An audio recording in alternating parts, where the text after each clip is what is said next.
Segunda historia. Una llamada telefónica salvó su vida.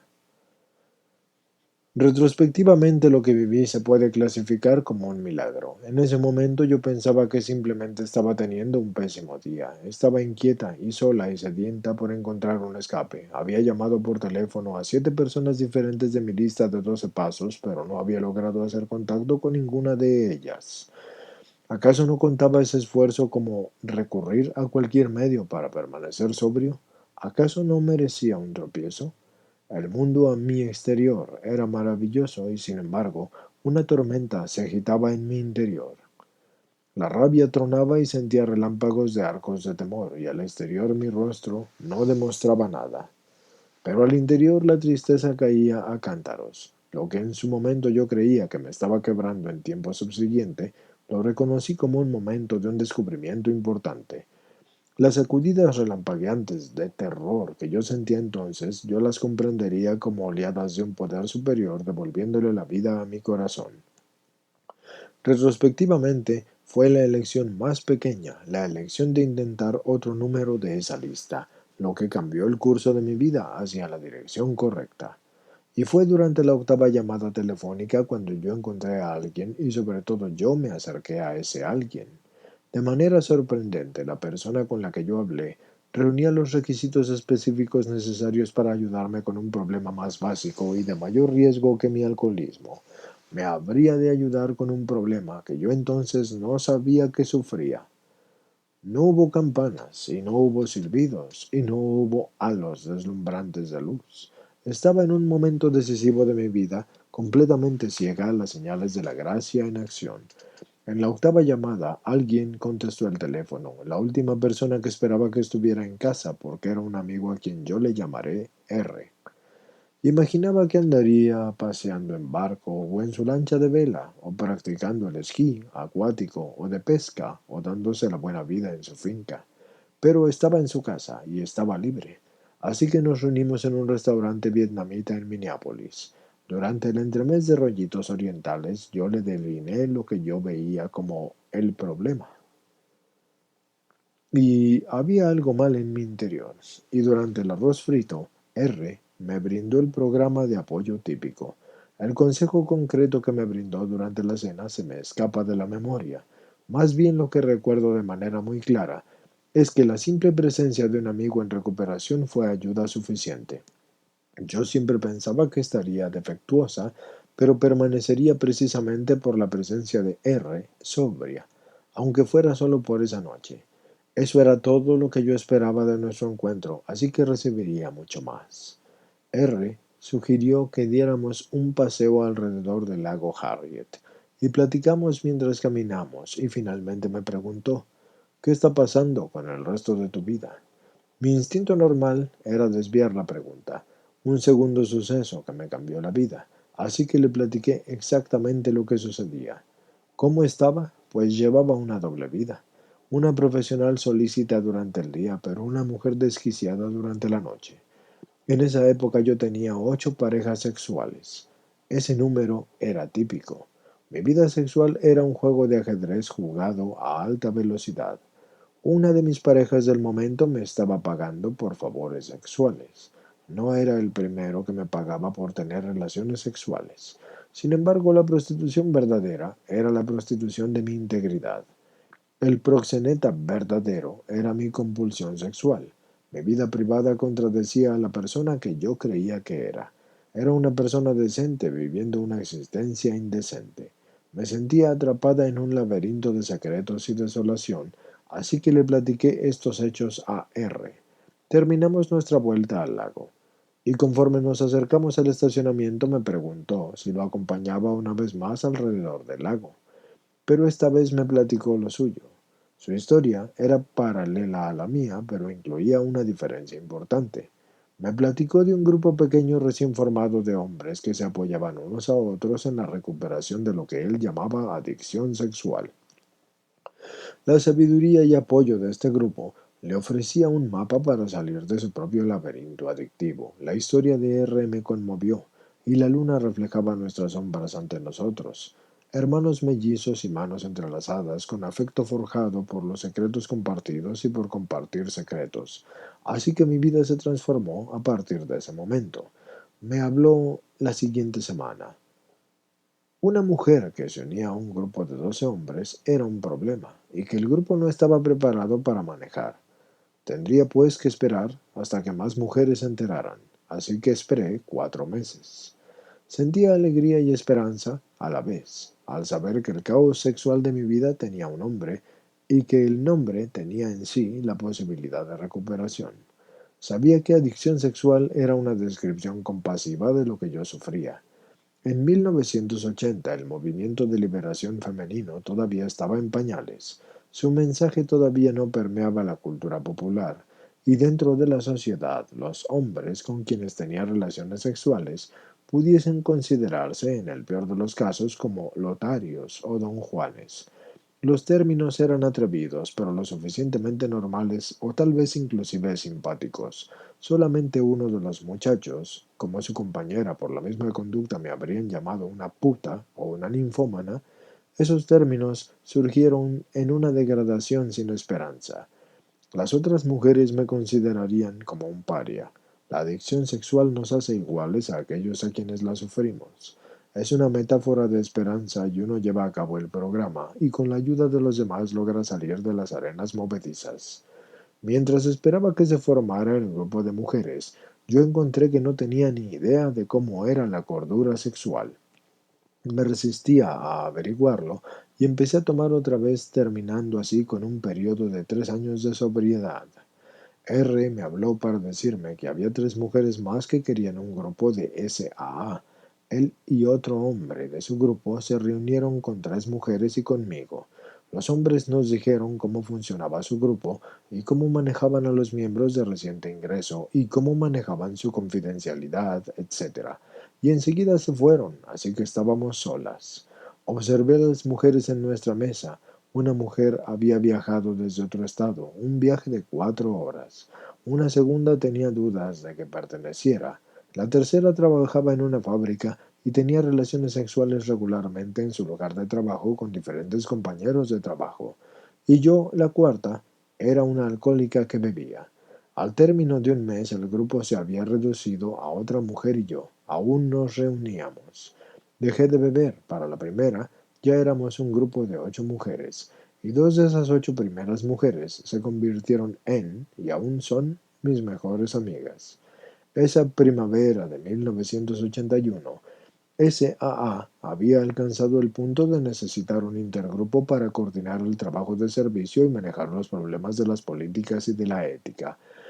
En las primeras reuniones de intergrupos había 5 miembros, uno de cada uno de los grupos de hombres y uno de cada uno de los grupos de mujeres. Así que uno de cada uno de los 2 grupos de coadicción y yo era lo que existía.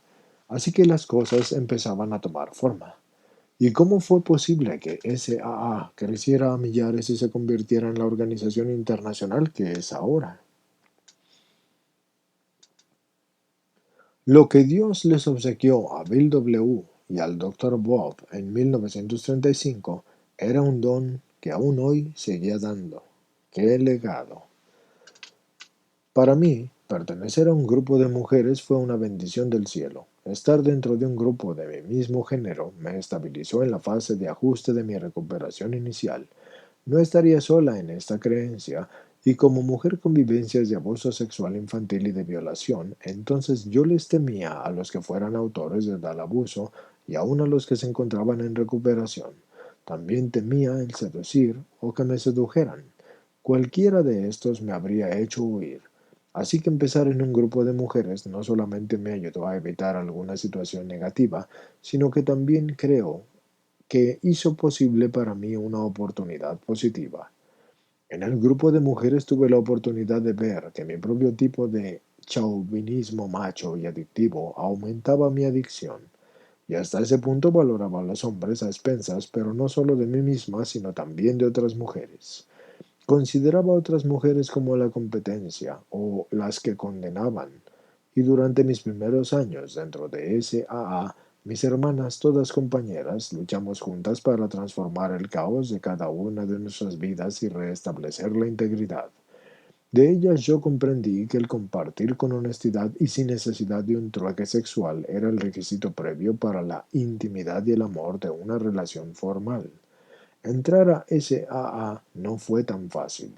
El estigma de ser identificado como un adicto sexual podría evitar que posibles miembros buscaran un grupo y aquellas lo suficientemente desesperadas o valientes como para buscar un programa a menudo se enfrentaban a barreras diseñadas para proteger a los miembros actuales. Durante los 3 primeros años, el grupo de mujeres se reunió en domicilios particulares. El crecimiento, la estabilidad y la unión del grupo de mujeres dependía del compromiso de los miembros actuales con los cuales tuviesen reciente ingreso. Así que fuimos particularmente sensibles a las necesidades especiales de las mujeres conforme se iniciaban en SAA. Al inicio, la sabiduría del grupo nos dejó en claro que el manejo compasivo del contacto inicial era decisivo, porque si una mujer asistía a una junta o si se quedaba o no parecía depender de la impresión que tuviera de las primeras mujeres que conociera. Para las mujeres la pregunta de ¿quién? Extiende la mano, así por lo general, es más importante que la pregunta del qué, o del cómo, o del dónde, o de la tarea que se iba a llevar a cabo. El grupo de mujeres era viable debido a que nos esmerábamos en guiar a la principiante.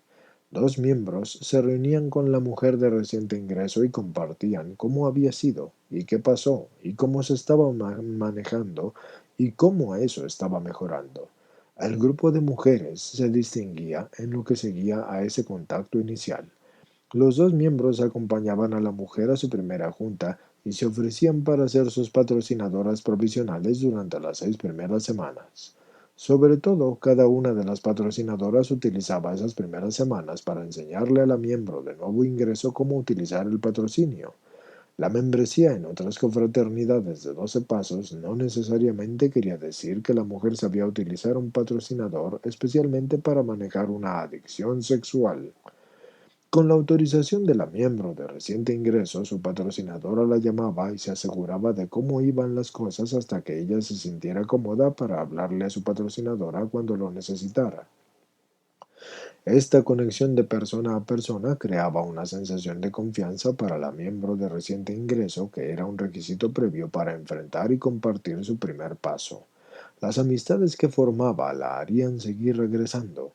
Seguir regresando la exponía al uso de las herramientas y los pasos del programa, y utilizar las herramientas y los pasos la llevaba a la abstinencia. Su abstinencia la sostenía en su conexión con otras adictas en recuperación, y esa conexión le proporcionaba un refugio seguro en momentos de crisis personal para ella, y en gratitud ella se acercaría y ayudaría a llevar el mensaje.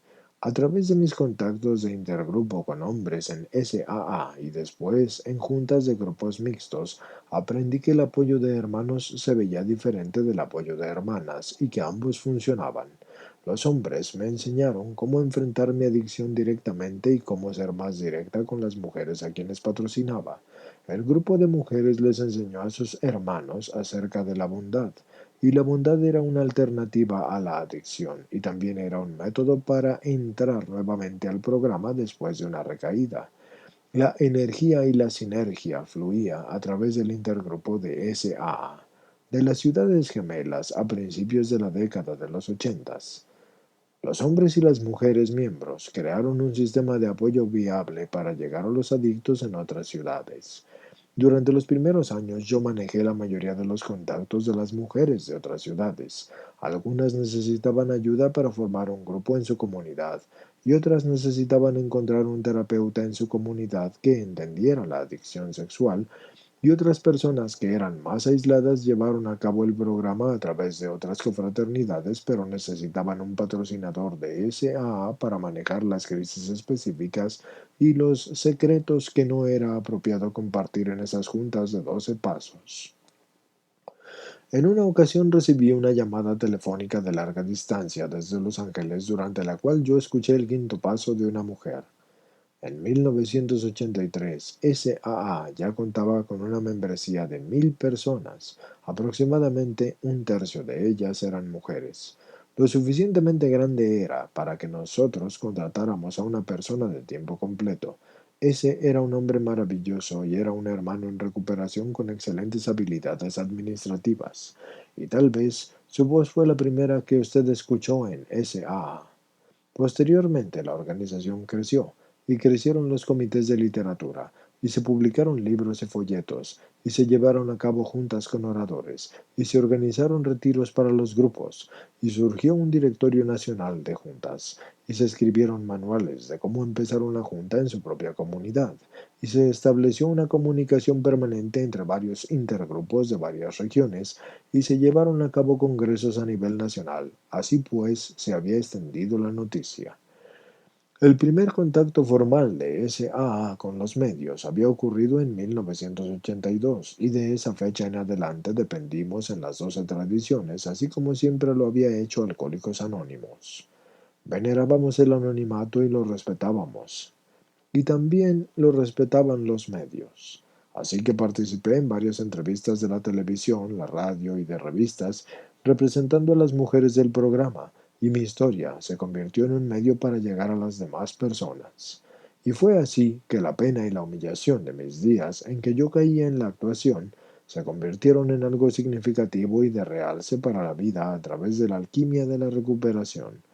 Durante una de mis entrevistas de televisión, yo aparecí con un psiquiatra que dio la mejor descripción de la adicción sexual que he escuchado.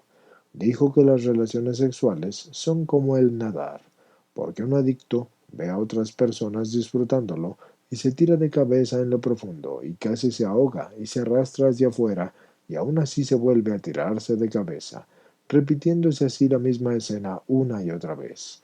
Comentó que los adictos jamás pensarían en irse hacia lo menos profundo y menos aún en tomar lecciones. A principios de 1987, algunos de nosotros nos presentamos en un programa de televisión y yo asistí a una pequeña junta de SAA en la ciudad esa misma noche. Un hombre entró en el cuarto y nos platicó que había visto el programa esa tarde y había decidido que SAA era justamente el grupo que necesitaba. Y en ese momento tuve la extraña sensación de serle útil a mi poder superior más que él a mí. Y fue un año decisivo para SAA. El programa recibió más de 1000 cartas la semana siguiente con respuestas favorables. Esto representó más correspondencia que lo que hubiese recibido después de cualquier otro programa. Las llamadas telefónicas inundaron al intergrupo de las ciudades gemelas, y en 1989 yo fui miembro de un equipo de investigación sobre la adicción sexual, recopilando información de más de 1000 personas de todo el país. Parte de mis obligaciones era realizar entrevistas personales a fondo con 150 de estas personas. Esto resultó en ser una experiencia excepcional y sobresale como el trabajo más satisfactorio que he realizado. Mi participación en este proyecto me enseñó una y otra vez que todo es uno. Y no solamente existe la unidad entre todas las diferentes caras de la adicción, pero también existe una integridad dentro de cada adicto. La luna tiene un lado que siempre es oscuro, así como uno brillante, y sin embargo es una sola luna. Cuanto más tiempo paso en recuperación, más claro yo veo a través de mi ilusión vana el hecho de que yo no soy única. Es decir, la adicción es solo una de las facetas del ser humano. Simplemente me hace especial como todas las demás mi tipo de adicción. SAA es solo un lugar seguro para darse cuenta de esto y aprender a vivir de la mejor forma. En SAA también yo puedo trabajar para aumentar mi tolerancia a la alegría. Y en el aspecto de mi propia forma de ser y de mi propia adicción y de mi propio ser, sí soy única. Así que ¿a dónde me llevaron 20 años cuando pertenezco a SAA? El logro dentro del programa del que yo estoy más orgullosa es reclamar mi vida normal. Mi vida ya no está llena de melodrama, ni de las telenovelas o de las películas de clasificación X. El programa me lleva más allá de las limitaciones personales hasta las fronteras del desarrollo creativo y amistades bien cimentadas. De las mujeres de los primeros años de SA, yo aprendí nuevas habilidades de intimidad y recuperé la antigua virtud de mi integridad. El grupo, como conjunto, me ayudó a salir del fango de mis relaciones sexuales y llegué a definir mi abstinencia como el contacto sexual limitado a relaciones con hombres con los que yo comparto una profunda intimidad y con los cuales me puedo comprometer. Y ahora respeto eso. Del enorme milagro de la recuperación surgen muchos milagros menores, como el sorprendente brote de color semejante al de los botones de las rosas floreciendo dentro de un ramo de fuegos artificiales. Yo viví uno recientemente. Conozco un hombre al cual yo me siento sumamente atraída y siento confianza y reto intelectual y alegría. Y cuando yo me encuentro con él, no está libre. El milagro es que yo no manipulo la situación, pero lo honro a él y honro lo que sé que son mis valores. No estar libre son las palabras clave que dictan mi conducta, y eso es abstinencia, confiar en mi integridad y en la de él. Me permite esto disfrutar de las actividades en las cuales trabajamos juntos, y esa es la recuperación. Varios meses después de conocerlo, yo compartí con él los momentos más bajos de mi vida y me preguntó, ¿cuándo sentiste por primera vez que todo estaba cambiando para ti? Yo no vacilé en decirle, ¿cuándo fue ese momento? Ese día lleno de luz del mes de agosto, cuando yo decidí llamar a la octava persona de mi lista. Retrospectivamente yo no vacilo en saber que ese fue el momento dorado. Y sin embargo, en ese momento, yo solamente pensé que estaba teniendo un pésimo día.